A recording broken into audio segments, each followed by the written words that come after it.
5-minute personal finance videos, an introduction to all the finance topics. If you face one of these challenges, you definitely want to dig deeper, ask questions, find a teacher, find a financial advisor. But let's just give you an introduction so that nothing catches you off guard. We are on video number 2. We're talking about budgeting. Very simple. You need to budget what you got, the money that you're coming in, and you need to manage and budget and plan for the money that you've got going out. Again, you want to know how much money is coming in each month, your salary, $2,700, maybe next month it's that. And it depends on what job you have, whether it's going to go up during seasonal weeks or months and when it'll go up or down or whatever.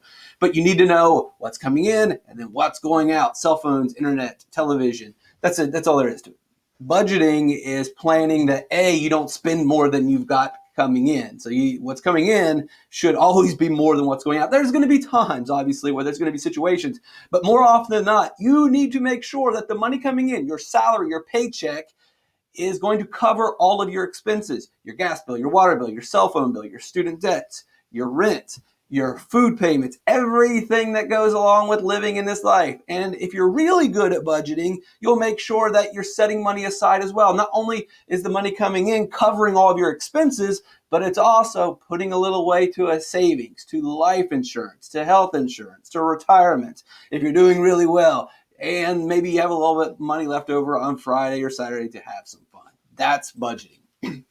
Your financial reserves. It's your regular savings, the money that you're putting away to make a big purchase someday. Maybe you're putting that money away to go to college. Maybe you're putting that money away to pay for your child's college. Maybe you're putting that money away to pay for your retirement. That's a financial reserve. That's regular savings. You also need to have an emergency fund in case your car wrecks or some disaster happens. I know a lot of you will have to get car insurance because it's a law in the United States, but often car insurance sometimes just pays for the other guy. And sometimes the car insurance doesn't completely pay for everything that you have.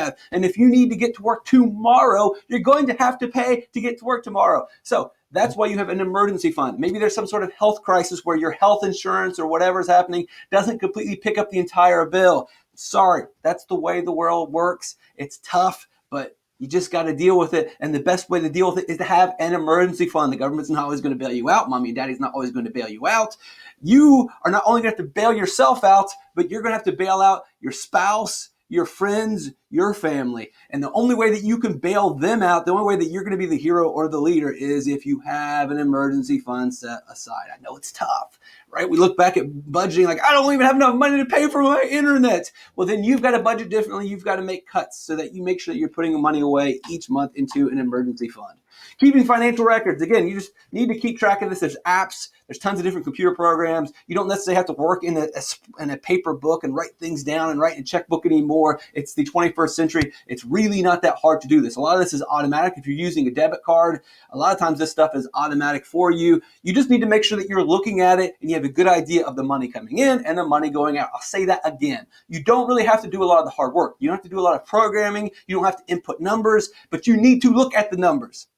You need to frequently, if not daily, look at the numbers. I know it's hard. I know it's tough. And no one wants to look at their bank account and how desperate and how tough of a situation you're in. But you got to look. You've got to manage it. You've got to know daily how much money is in your account. You have to. Because if you know, then you can start developing different habits, living not beyond your means, within your means, making sure you cut certain expenses, deciding, oh, maybe I'm not going to buy that cup of coffee today, or maybe I'm not going to go to McDonald's today. Maybe I can just eat a sandwich at home. Those little things add up over time, and then all of a sudden your net worth increases. So you don't really have to keep the records because all the apps do it for you, but you need to look at the records and be familiar with the patterns of your spending so that you can start making better decisions.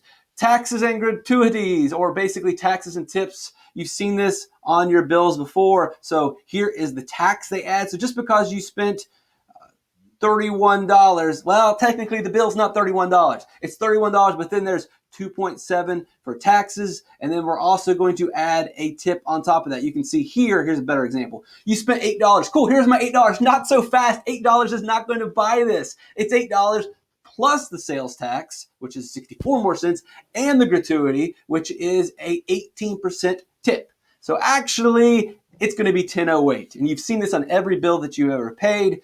Taxes, you can't avoid paying taxes. Some places you don't have to pay a tip, but please tip people. Tip 20%. You can do it. They're serving you. Taxes and tips. You can skip the tip, but don't skip the tip. You got to pay the tax. Pay the tip as well.